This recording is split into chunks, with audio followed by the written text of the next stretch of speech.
We speak to a ton of business owners that are excited about starting to spend some money on advertising, even if they haven't before. And they want to start doing Facebook ads or Google ads or Bing ads. And they come to us and their first question is, okay, tell me how much I need to spend to get results. And it's a really tough question to ask. So when someone comes to us and asks that, Jeremy, what do you say?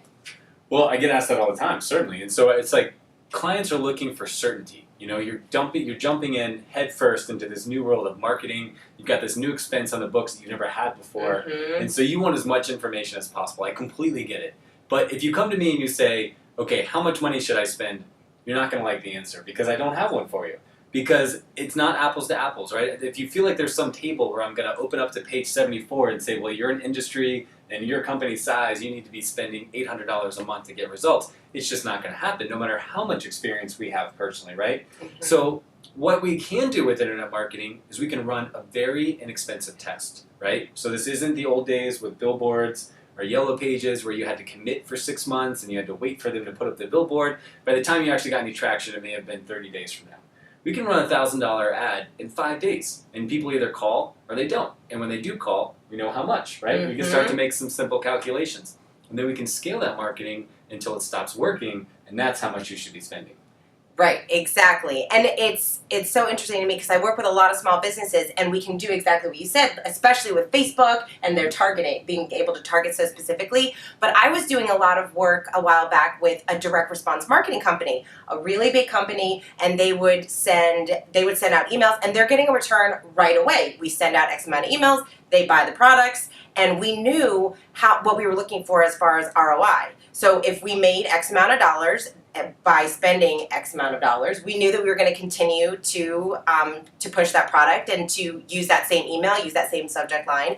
And if it didn't go so well, hey, we would trash it or test something else that was new. So it was really interesting in being in that world as opposed to a lot of these small businesses because you can't even compare the two. Yeah, absolutely. So what I heard there, Kate, is that this is a company that is very mature in its marketing. So their ad units, meaning the emails they're sending out or whatever it is, are proven. They know what works, they know what doesn't, right? They know who their demographic is, they know who buys. It's proven, right? So when you get to this point and you're a very sophisticated marketer, the game changes, right? And so actually, what I think you're exposing is some of the frustrating advice a lot of other companies get that are just starting out, no matter what size their business is, whether they're small or big. If they don't have any proven marketing assets and they're just getting started and they're getting advice from a marketer who is, 10 miles down the road with all of this data, then they're going to be a really big disconnect and they're going to be really disappointed when they buy that first ad, nobody calls and they don't know what to do, right? And then you're back in a terrible boat. So I think you have to realize what you're working with when you start. And if you're working with nothing, then it's about testing small so that you don't waste a lot of money, learning what works, and then you can amp that up over time. And so another thing I want to add to what you just said there, Kate, is that was a direct response company. So that company knew that it knew how to sell products in a way that it could spend $1 and make $1.25. And so we've all heard things like that. But unfortunately, most of us are not in a direct response business. We're in a much more competitive space where we're basically fighting for competition and we're trying to build a long-term business where customers come back to us over and over again. So what's that magic number that we care so much about in advertising? What's the term you have to know? It's our lifetime value. Absolutely. So our customer lifetime value is how much money a customer is going to spend with us over the course of their lifetime, okay? So for us, I have an internet marketing agency. Customers can come and spend, thousands of dollars a month for years with us. You may be a doctor who has a patient visit 2 times a year for the rest of their life. You may be a house painter and people only paint their house every 7 years. So you may only get, 2 times out of that customer. So what's important to know your customer lifetime value. And here's why it's important. I just read recently that software as a service companies like HubSpot and Acton, which you may or may not be familiar with, they charge you a monthly fee to use their software. The average software as a service company knows that customers stick with them for up to 3 years. So they actually spend 13 months of revenue to acquire every new customer, right? 13 months of the first revenue is going into marketing and advertising. Now, if you're a new company competing with them and you're expecting to be profitable the first month and you're trying to spend $50 to acquire a customer and they're spending $350, you can imagine how that's going to go over. Absolutely. Yeah, that's a really good point. And it's sometimes when we're listening to all of these marketers or we're reading all this stuff, we forget that every business model is different.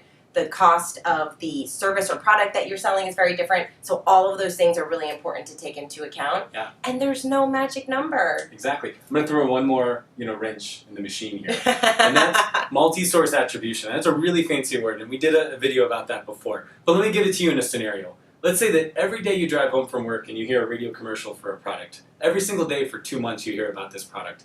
One day on a Saturday, you're online and a banner pops up and you say, I'm going to buy that. You click on the banner. Now to the marketing team, they're like, let's put more money in banner advertising. That's working great. But what really happened is you heard the radio advertisement. That's what actually sold you, but you took action on the banner ad. That was a multiple source sale attribution.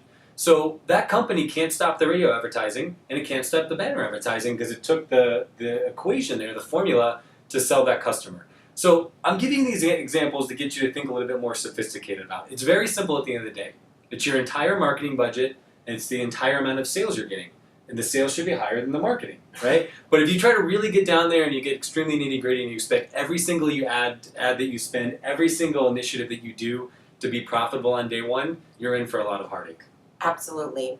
So bottom line is start with some number, start to do some testing and see what you're spending and what you're getting back. And from there, you're going to know how much you can increase and decrease and where you should really be spending your dollars.